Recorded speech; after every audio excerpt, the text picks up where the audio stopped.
Un homme honnête et sincère. Comment il se laisse progressivement corrompre. Le premier jour de Jacques en prison, un voyou vient le provoquer. Say excuse me, cunt.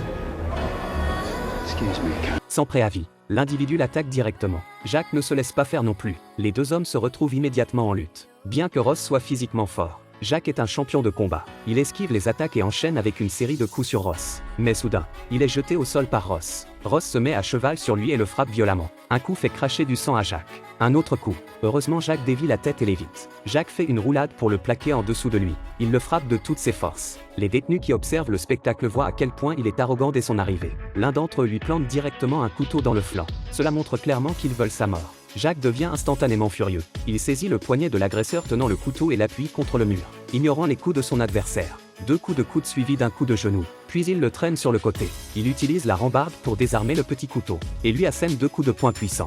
Voyant à quel point Jacques est vaillant, son adversaire commence à utiliser des tactiques de frappe et fuite, ne lui laissant aucune chance de reprendre son souffle. Finalement, il est mis à terre. Plusieurs personnes le maintiennent fermement sur les escaliers, coinçant ses dents sur la marche. Puis vient un coup de pied. Il s'évanouit instantanément. Ce coup brise toutes ses dents de devant. Mais cela ne le dérange pas du tout. Au contraire, il trouve cela encore plus imposant. Il sait que s'il continue comme ça, il sera tôt ou tard tué. Alors il commence à s'entraîner sans relâche. Seul le fait d'être suffisamment fort dissuadera quiconque de l'attaquer. Quelques jours plus tard, quelqu'un vient encore chercher des ennuis. 2 acolytes le bloquent dans le couloir. Profitant de la distraction de Jacques, l'un d'eux sort un petit couteau et lui entaille directement le visage. Mais Jacques ne montre aucun signe de peur. Il contre-attaque rapidement et met les 2 hommes à terre en un rien de temps.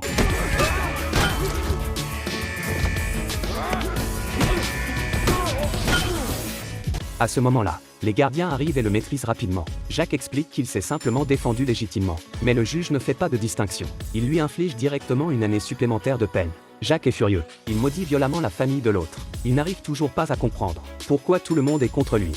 Les jours suivants, soit il se bat, soit il se prépare à se battre. À ce stade, il est complètement corrompu. C'est pourquoi sa peine de prison ne cesse d'augmenter. Mais maintenant, il s'en soucie peu. Jusqu'à ce jour, il apprend par la bouche d'un criminel que quelqu'un offre 20 millions pour le tuer. Et la personne qui a engagé le tueur à gages est son propre frère. Jacques est extrêmement choqué. Il jure de se venger dès sa sortie de prison. Il y a un détenu étrange en prison.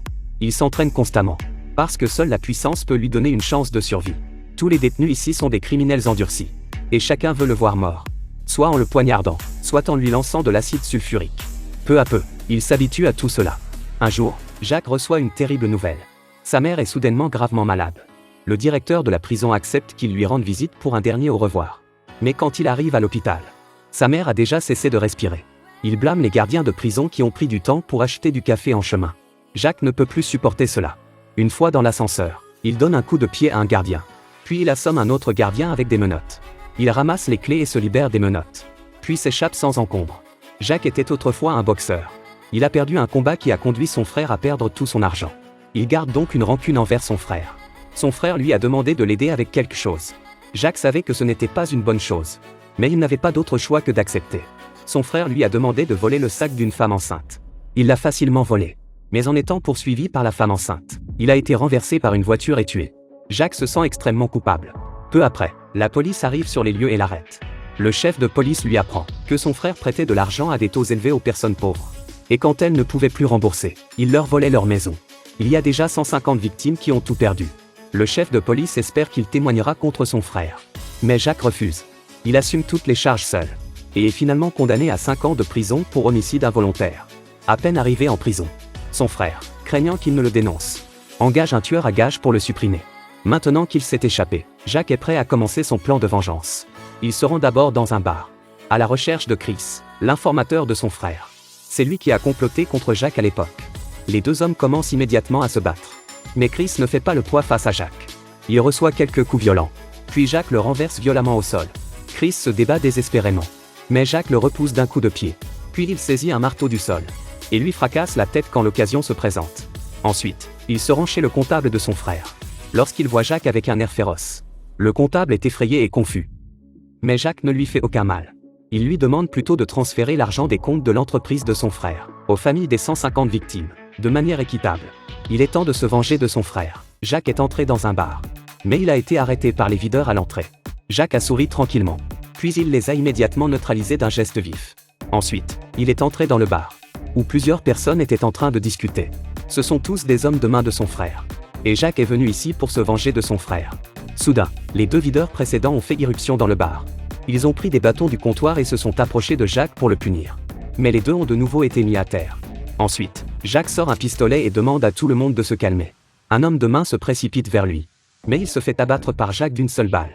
Le bruit attire l'attention de John à l'intérieur de la pièce. John est un homme de confiance de son frère. Jacques le menace. Lui demande de faire venir son frère en l'appâtant au téléphone. Craignant que d'autres ne divulguent des informations, Jacques sort un bocal d'œufs de canard salé et leur demande de mettre tout leur téléphone à l'intérieur. Peu de temps après, le frère arrive. Jacques leur demande de remettre leurs armes. Et il raconte à son frère comment il a vécu ces années en prison. Le frère tente de le convaincre qu'il devrait tourner la page maintenant qu'il est sorti. Mais pour Jacques, ce n'est pas si facile. Depuis qu'il a involontairement tué cette femme enceinte, il vit dans la culpabilité depuis lors. Et tout cela est à cause de son frère. Il a été piégé et envoyé en prison par son frère, qui a même engagé un tueur pour le tuer. Soudain, le propriétaire du bar jette une bouteille sur Jacques. Les autres se dispersent rapidement. Jacques abat un homme de main d'un coup de feu. Mais la seconde suivante, il se fait désarmer d'un coup de pied.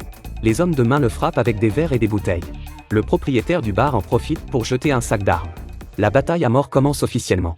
Mais pour Jacques, ce n'est rien comparé aux criminels violents en prison. Il se débarrasse facilement de ces hommes de main sans défense. Soudain, un homme de main entre avec une mitrailleuse. Il ouvre le feu sur Jacques.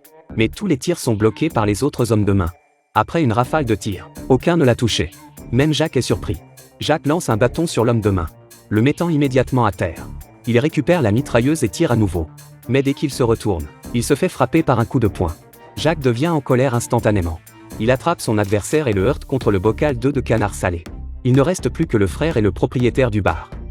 Jacques boit tranquillement une gorgée de son verre. Le frère sort un pulvérisateur et tente de le tuer. Mais son arme est à court de munitions. Et cela met définitivement fin à leur relation fraternelle. Le frère, plein de ressentiment, prend ensuite un petit couteau pour essayer de tuer Jacques. Mais il n'est pas rival pour Jacques, qui lui prend le couteau et le tue à son tour.